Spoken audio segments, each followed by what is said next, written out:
Okay, so I've got my handle all done. One thing I will tell you, when you're trying to make room for this last row, it doesn't hurt to come up here and pull these down a little bit while you're trying to make room for that last row. Okay, goes in a little bit easier. So what I'm going to do is I always want to put my handle on the outside, right? But I want to make sure that I've got this centered right. So I'm going to take a minute and measure it. Remember what it was? 40... just a slight bit bigger than 44 inches, which means 22 inches on each side, right? So I'm going to make a mark here, and I am going to come over for 22 inches, and a little bit more, maybe 22 and a fourth, about 22 and a fourth, okay? So I make sure that when I put this on here, remember the handle always goes on the outside, okay? That I have this about right. Okay, so we did a little prep before we're starting to put this handle on. This is the rim, and I want a piece of reed on top of it. There's a couple different ways you can do this. Some people will just slip it inside the lashing once it's on. That's a giant pain. So what I do is I just make a complete ring around it, and I hold it together with zip ties until I don't need the zip ties no more, and then they go away. So you see I've got a little slipe there to hold it together, and I'll make sure that this piece here is underneath the lashing so you don't see that. And that is the simplest way that I found to do this. So always with zip ties when you're using them, or if you use rubber bands and little pieces of number 8, that's cool too. When they're in your way, they go away. So let's do this. All right, so as my grandson Huckleberry would say, let's do this. So I am going to, let's do my mark, okay? Get this ready, and see that's over a little bit from where I put that mark, so I'm gonna move this over a little bit, and that means that I'm gonna move that over a little bit too, and get it where I want it. You can take a minute and make sure that it's 20 inches. I knew where my measuring thing was. There it is. Since I've moved it. I moved it. And I do want to make sure that I've got 20 inches here. And of course that is shifting on me. So what I'm going to do is this. I am just going to put this where I want it, and I'm going to take a big clip and hold it for just a minute so it stops jumping around while I'm trying to do this. And then I'm going to measure it to make sure it's 20 inches since I adjusted. So I'm going to take my measuring tape, and I am going to make sure that it is 20 inches, and that's about 19, so 20 is about right there. And I'm going to remark as I throw things around. Okay, and I'll do it on both sides so I know, hey, stay between the lines. How's that? Okay. All right. Let's put on the lashing. So, like I stated in another video that I've since gotten rid of, what I'm going to do here, I'm going to get rid of that because I don't need it anymore, is I'm going to start with the smooth side up. That's just the way I do it. If you want the rough side up, that's fine too. So I come across from the right side down, and this stays in the front, and I'm going to wrap right on top of it. And of course I want to make it tight, and of course my weaver is wet, right? So I'm going to wrap around the back here, making sure it's really nice and tight, and then I'm going to come back up to that right hand corner. This is where it gets fun, and I'm going to go underneath all of my current lash, which at times can be a pain in the keister. So, but if I put something in there, see how nice that goes through?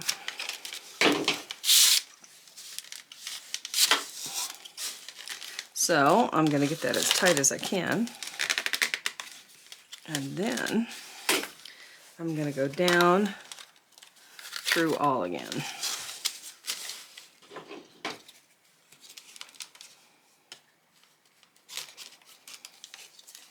Open that up.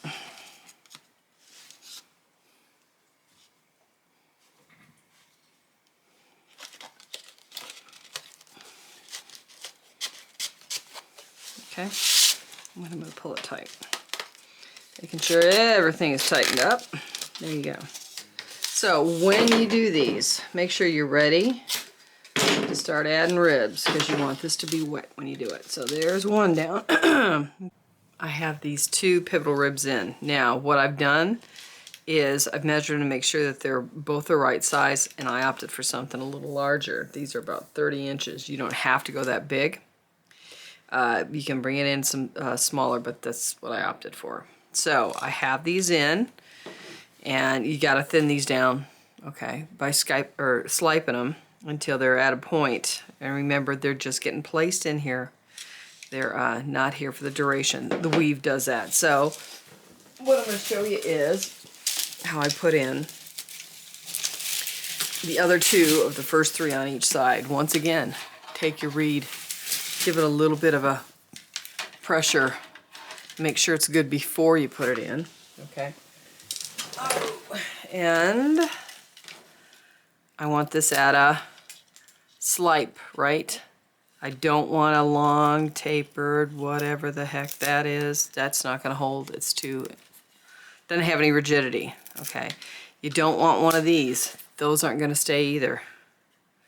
And you'll think, oh my God, I hate this. That's what you want right there, okay? So now at this point I'm eyeballing it to see what kind of a measurement I want, and then I'll take that measurement and make sure I've got it on the other side as well. And you may want to do them on one side, like 3 on one side, and then do 3 on the other side. That might be a little easier. So I'm taking that all and I'm opening up a hole. Remember, this is still wet, okay? I think somebody had gotten a hold of me and said, well, Jill, when I stick these in here, then this busts. Yeah, sometimes that happens. And that's even with it wet, so. So I'm looking at that and thinking, oh, that looks pretty good to me, okay? And then I'm gonna measure this just so that I have the same length on the other side. I tend to be more of an eyeballer than a measurer, and I will tell you that that is to your detriment. You know, if you want your basket to be even, you gotta measure. That's 28 inches. So I'm gonna put 28 inches on this side, and I'm gonna put 28 inches on the other side so that I am even. And I don't think this is that critical once you get into the body of the basket, measuring each one, but it is pretty much when you're starting out. So we'll just stick with that theory. So I need another one that's 28 inches over here, just so I don't screw up.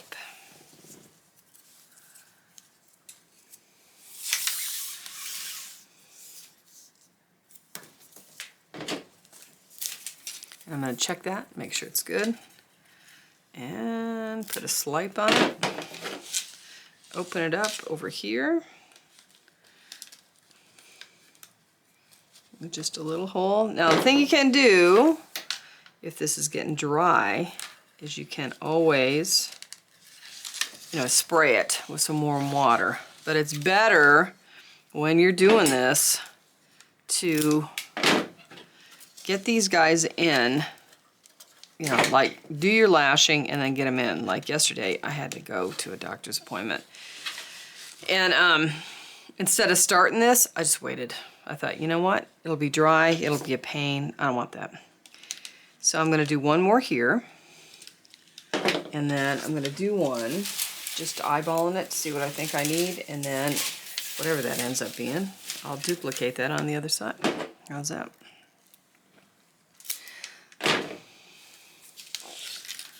So you have some room for interpretation, because a lot of this depends on where you set your handle. Okay. And I mean, nothing is perfect unless you're on a mold. So I feel pretty good about that. Let's see if you can see this better. Okay, for that side. So I'm going to measure this one, and then I'll do the same thing here, and then, believe it or not, it's time to weave. So here's the deal. When you are weaving a rib constructed basket, you always weave it upside down. So I'm going to take my weaver, and I'm just going to stick it underneath that lashing so you don't see where I start. And that weaver's wet. This is the tricky part. It's over and under. And we want to do this for about at least 3 rows before we start adding. And what happens here is you've got this weaver. You don't want this weaver super, super long. And the reason for that is the more that you pull it through here, the more it's going to shred. Okay? So if you keep to about maybe like 1.5 yards, 2 yards, you're really doing yourself a favor. I know there's some people that are adamant, I'm not weaving that way, and that is your right. But I don't do that. So I found that it just a lot more arm work than is necessary, and you get a ratty looking basket, so why do that? Alright, you see that I got rid of that zip tie there because I don't need it anymore. It's in my way. So I'm going to come around to this, we're going to call that a false rim. How's that? And go around it. This is kind of like with your herb basket. Remember how it lined that stuff out for you? Same thing here. What this does is it creates a warp, so if you want to do more of this when you get finished with the basket, you can. Okay. And it's one of those things that you don't have to put on here, because actually on this design I'm going to give you the option of putting twill work here or not, but we are going to put twill work on the bottom. I think after a while it's like, okay, is that enough with the embellishments? But that's definitely personal choice. Okay, so remember that if that one popped a little bit, as long as it's in, I'm good with that. And you're placing those in there until the weave holds them. It's not supposed to be like it's glue. One thing I will say is when you use zip ties on these, this is really tight starting out, but that's a good thing. And something's holding it instead of one more thing that you're trying to hold tight. So, all right, so that is 1 row. Actually, it's 2 rows. 1, 2. So we're going to do 1 more here. It's a little bit easier with each row that you do. And if you are a lap weaver, this is the basket for you, because you weave it in your lap, upside down. The things you learn. Okay, so I'm going to do the same thing over on the other side. This is now 1, 2, 3 rows of weaving, and I feel pretty good that I want to make sure that I haven't got any twist back here. I do not. Got a potential of a twist here.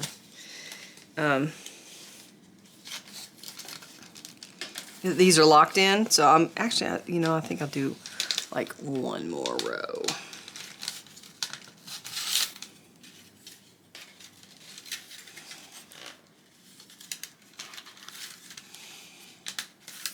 Okay. And I feel good with that. I'm going to come around here just so that stays tight. One of the things you notice that I'll hold this and then I'll pull. And that enables me to tighten up the weave without snapping the steak or the ribs out of there. Ribs on a rib basket, not steaks. Okay, so this is good for the moment. I'm going to get another wet weaver And I'm going to start the other side. And then we'll add ribs. So, see how this is a little bit over? So I'm going to take my weave right and tell it high. I would really like you to be straight up and down. Okay? All right. I'm going to do the other side, and then we'll come back and add a second set of ribs and weave some more. Is I've got both sets of my 3N, right? And I've just started adding my second set of ribs. What I will tell you is this. When you start adding ribs, it's hard to keep track of how many more do I have to go, okay? I had 3 here. That's 1, 2, 3, 4, 5 more ribs that I've added on the second go around here, okay? Because there is a huge amount of stress on your basket at the pivotal point. What I've done, this is my beginning pivotal point, I have put 2 of those larger ribs on either side of that. Notice that they are, it's hard to see this, a little bit shorter, okay, than that. You want you're trying to make like a fanny, right? And then as you come in to the rim, these are going to get shorter. And as you come in to the bottom of the basket, these are going to get shorter, okay? Yeah, in my mind, it's crucial to measure these first 3. Then and then when you start getting into these other ones, this is up to you. You can put one in, measure it, and then make sure all of them are those appropriate sides on the other side. I don't do that. I figure if I've got the main ones all matching in length, which means on these number 8s here, these 2 new ones that I put in on the side of the pivotal ones, do that too, measure those, okay? The other stuff is not as critical as the power that it needs on this corner when you start weaving, okay? So I'm gonna walk you through how I did these pivotal ribs here and how I put them in on this other side, and then we'll weave. Okay, so I have put my other 2 number 8s, one on top of the pivotal rib and one on the third one down, just to give some more strength to this corner, okay? The other 2, and you notice that it's on top of, or if you look at it this way, to the left of, okay? So the other thing I'm gonna do is I am going to make sure that the sliped edge is next to the existing rib. It goes in a lot nicer that way. I don't know what the magic is, but I do know that it works. Okay. So I'm eyeballing this one about right there. We can always adjust if it's too long, too short. Okay. I'm gonna take my awl. I'm gonna say, hello, I would like you to make an entrance here. And usually it does. Then I'm going to look at that. Now that's a little bit high, I think. So I'm going to pull it out and trim it up. Take a look again. That's a little better, maybe a little bit more. So basically what you're doing is you're making a rib cage for a basket. The other one that's got to go here is right next to here. So I want to cut the slipe so that that edge is going next to, this is a rib, right? The existing one. Like I said, if you do it the opposite way, they just don't stay in there as nice. I don't know if it's the tension from the cut or what. You'll see that sometimes I make 2 cuts to make sure I got a good one. And then I'm looking at that and thinking that's a little bit too tall. It's easier to trim than it is to talk it into growing. The last one I need here, remember I've got 1, 2, 3, 4, 5, 6, 7, 8 now. So I need 1, 2, 3, 4, 5, 6, 7, 1 here. Okay? And like I say, make sure you give it a test before you stick it in your basket so it doesn't bust. Because if it busts on your hand, you got a good chance of busting it while you're weaving it. Okay, so and I'm looking at this guy, and first of all, I'm coming down here, right? So I'm gonna get this guy in here and take a look. That's pretty good. But what I don't like right now is this. That looks like it's too short. Okay. See how that looks like it's too short? And that's one of those pivotal ribs. So actually what I'm going to do is I'm going to take that out and redo it because it just feels short. And I think that's a better option to go right now. So I'll redo that and then we'll talk about starting weaving.